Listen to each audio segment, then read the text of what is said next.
दोस्तों, आज मैं आपको एक ऐसी कहानी सुनाने वाला हूं जो मेरे दोस्त दीपक शर्मा के साथ हुई थी। यह घटना उन्होंने मुझे साल 2020 में सुनाई थी, जब पूरी दुनिया लॉकडाउन में थे। 3 महीने तक दीपक अपने घर में फंसे रहे और बाहर जाने की स्थिति नहीं थी। लेकिन जो उन्होंने उस दौरान झेला वह आपको रोंगटे खड़े कर देगा। दीपक वागले एस्टेट, ठाणे में रहते थे। 18 अप्रैल 2019 की बात है। लॉकडाउन से लगभग एक हफ्ता पहले दीपक अपनी बहन के घर पुणे जाने की तैयारी कर रहे थे। उनकी बहन की बेटी का पहला जन्मदिन आने वाला था। दीपक ने तय किया कि वह इस बार कुछ खास और अनोखा गिफ्ट लेंगे। उन्होंने ऑनलाइन कई वेबसाइट्स पर खोज की, लेकिन कुछ भी सही नहीं लगा। तभी उन्हें एक अजीब सी वेबसाइट मिली। वहां उन्होंने एक डॉल देखी, बिल्कुल लैबूबू डॉल जैसी, लेकिन कुछ अलग। उसकी आंखों में अजीब चमक थी और मुस्कान हल्की रहस्यमयी। दीपक ने पहली बार सोचकर उसे चुन लिया, लेकिन फिर उनके मन में संशय आया। उन्होंने ट्रांजैक्शन कैंसिल कर दिया और कुछ अलग खोजने लगे। तभी खबरें आने लगीं कि 2 से 3 दिन में भारत में लॉकडाउन होने वाला है। दीपक ने पुणे जाने का प्लान छोड़ दिया। फिर एक दिन लॉकडाउन से ठीक पहले उनके घर एक पैकेज आया। दीपक ने उसे उठाया, खोला तो वही लैबूबू डॉल। दीपक ने इसे कभी खरीदा नहीं था। न उन्होंने पेमेंट किया था, न वेबसाइट में पता डाला था। डर और उलझन में उन्होंने डॉल को अपने पास रख लिया। पहली रात दीपक ने हॉल से हल्की सी आवाज सुनी, जैसे पैरों की खड़खड़ाहट या फुसफुसाहट। उन्होंने हिम्मत करके देखा, हॉल में कोई नहीं था।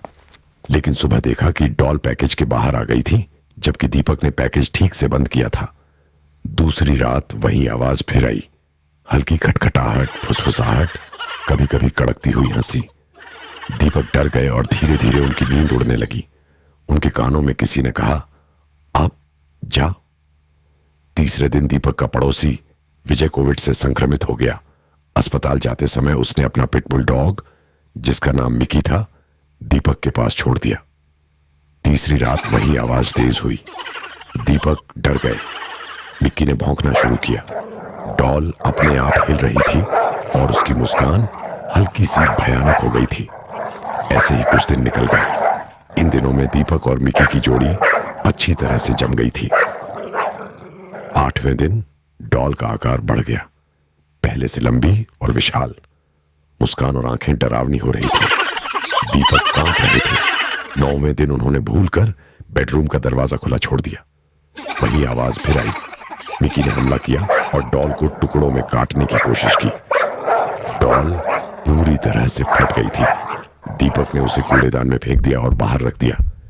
लेकिन अगले दिन दीपक ने देखा कि डॉल पूरी तरह से ठीक थी। इस बार उसकी आंखें बड़ी और चेहरे पर गुस्सा था। मिकी भी पहली बार डर गया। दीपक हर रात हॉल में जाकर देख रहे थे। डॉल हर बार नई रूप में दिखाई देती।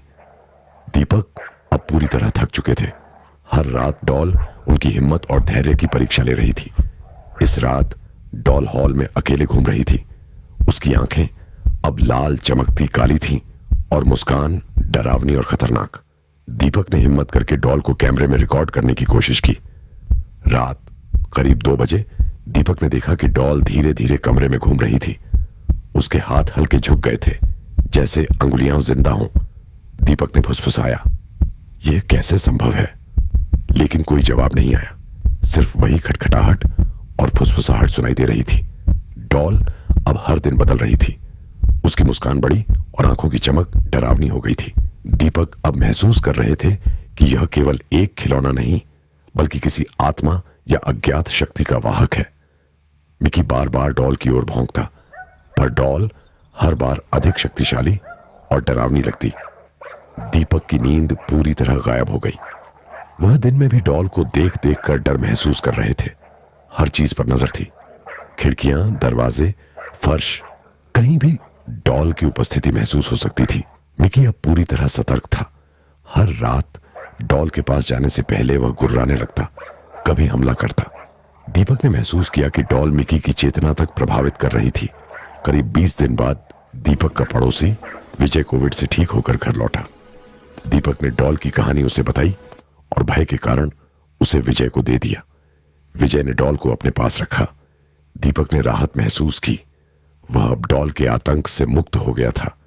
लेकिन अगले दिन अचानक विजय का डॉग मिकी मर गया। मिकी की मौत ने सभी को हिला दिया। डॉल की रहस्यमय शक्ति अब स्पष्ट हो चुकी थी। विजय ने डॉल को सुरक्षित रखने की कोशिश की, लेकिन डर अब उनके जीवन का हिस्सा बन गया। कुछ महीने बाद लॉकडाउन में कुछ डील मिली। विजय और उसकी गर्लफ्रेंड प्रिया दोनों ने कार से गुजरात जाने का प्लान बनाया।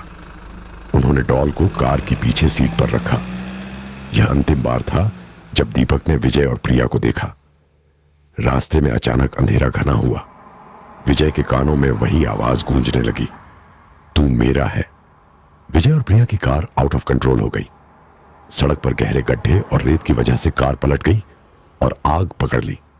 विजय और प्रिया अंदर फंसे रहे, लेकिन पीछे सीट पर रखा डॉल, लैबूबू डॉल, असामान्य तरीके से सुरक्षित रही। आग और धुएं के बीच उसकी मुस्कान और आंखों की चमक अब और डरावनी लग रही थी।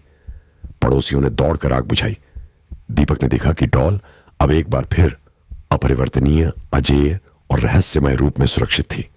विजय और प्रिया के जीवन की कीमत चुक चुकी थी, पर डॉल अभी भी जीवित थी।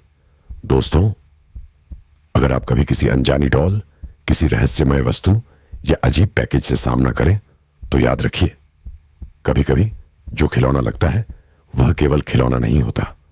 दीपक ने उस डर को झेला, मिकी ने उसकी रक्षा की और विजय और प्रिया ने उसकी ताकत को महसूस किया। लेकिन डॉल अब भी कहीं बाहर है, कहीं भी। उसकी मुस्कान, उसकी आंखें हमेशा डर की याद दिलाती रहेंगी। और अगर आप कभी किसी लैबूबू जैसी डॉल देखें, तो इसे हल्के में न लें, क्योंकि डर कभी खत्म नहीं होता।